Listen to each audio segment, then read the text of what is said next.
El papel en ese momento, no sé, eso lo dirán vosotros, porque yo no soy subjetivo a la hora de valorar o mi trabajo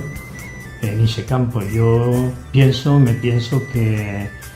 fue la primera persona que escribió en aragonés públicamente, que recitó en aragonés públicamente y que creyó conciencia de lengua unitaria, de lengua común. Y sé yo mi papel, no sé, os que fan la historia del aragonés moderno dirán lo que yo he feito, pero yo considero que traballé en ese sentido para hacer del aragonés una lengua literaria, una lengua común, y traballé con los niños alumnos para hacerles nacer a conciencia de lengua, pero realmente yo no puedo valorar mi trabajo en ese sentido. Y además pienso que no haya estado un trabajo individual, sino que ha estado un trabajo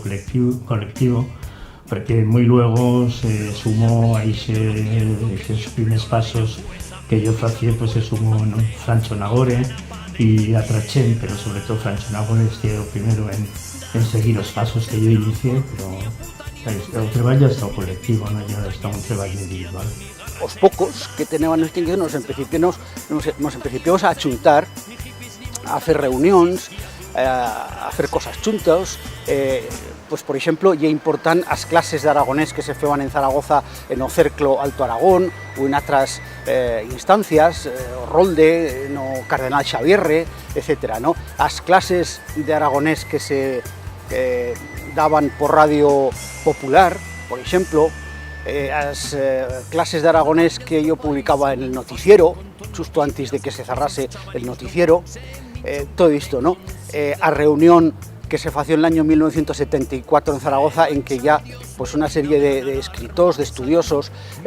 pues facieron un pauto por una ortografía propia, unas grafías propias tal aragonés, que estuvieron provisionales del año 87, a creación en 1976 en Zaragoza do Consello da Fala Aragonesa, que después ya se legalizó en Huesca en el año 78. Bueno, todo esto empezó a crear una dinámica que, bueno, pues que iba en Tabeván y que continúa en Tabeván, y bueno, pues socializando toda esta cuestión y haciendo un poder por enamplar estos planteamientos en la sociedad